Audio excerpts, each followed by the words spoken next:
जैसे कि आप देश के बड़े पॉलिटिशियंस, बड़े उद्योगपति और सब सेलिब्रिटीज को कंसल्ट करते हैं, तो कभी कुछ ऐसा हुआ है कि आप किसी का कुछ आपने खराब देखा हो, आप बताना चाह रहे हो लेकिन आपको डर लग रहा है कि यार मैं कैसे इनको बता दूं, और बताया हो तो वो कैसे रिएक्ट करे, तो उस समय आप कैसे सिचुएशन को संभालते हैं कि यार ये इतना नेगेटिव हो रहा है, मैं इन्हें कैसे बताऊं, कैसे समझाऊं? देखिए, सबसे पहले जब मैं एस्ट्रोलॉजी करता हूँ तो मैं भूल जाता हूँ कि मैं कौन और आप कौन। हाँ। तो वो मुझे कभी फियर नहीं हुआ। मैंने बड़े बड़े मेरे क्लाइंट्स बिलियनर हैं डॉलर पाउंड में भी, या किसी भी लेवल पे हो सकते हैं, देश के टॉप, चाहे वो पॉलिटिशियन हो। तो I am fearless when I am astrologer, क्योंकि वो मेरा काम है। यू नो, और I have to tell you everything which is right and truthful. अगर मैं उसमें शुगर कोटेड कर दूंगा या डिप्लोमेटिक हो जाऊंगा तो then it is not a great idea. अब रही बात फिल्म स्टार्स की, तो उनके लिए मैंने एक हॉरोस्कोप एक पोएट्री लिखी थी कि हसरत थी कि हम भी सितारों में शुमार होंगे।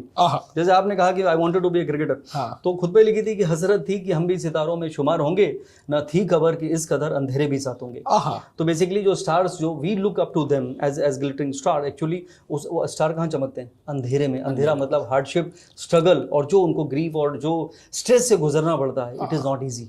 तो सब कुछ उनको देख के लोग तो फॉलो करते हैं कि यार हम भी हर पिक्चर देख के सोचा मैं भी शाहरुख बन जाऊं, बट मेरे हिसाब से वो आसान नहीं है। It is a long journey, lot of patience, lot of acceptance करने के साथ साथ और एक बिलीफ के साथ अगर इंसान चलता है। इसीलिए spirituality plays a great role. मैं बात कर रहा हूँ स्पिरिचुअलिटी की ग्लैमरस वर्ल्ड में, जो माया है, इल्यूजन है, कंट्रोल बाय राहु है, क्योंकि आज आप सुपरस्टार हैं, कल 3 मूवी नहीं चली तो यू आर नोवेयर। तो this is how this industry work. उस राहु की दशा में सिचुएशन में मैं कह रहा हूँ कि गुरु को इंकलकेट करिए, तो पीपल हु आर स्पिरिचुअल, उनके पास वो एनर्जी आती है। That is what can bring their them prosperity, या जो अपॉर्चुनिटीज़ हैं वो ऐसी मिलती हैं। तो जो आपका सवाल है उसमें यही है कि अगर कुछ गलत है तो ऑब्वियसली मुझे बताना है कि दिस नॉट राइट, या भाई तुमसे नहीं हो पाएगा। There lot of aspiring actors और इंडस्ट्री से जुड़े लोग आते हैं, तो जब मैं देखता हूँ कि इसका कोई स्कोप नहीं है तो मैं उसको पूछता हूँ कि what is your plan B.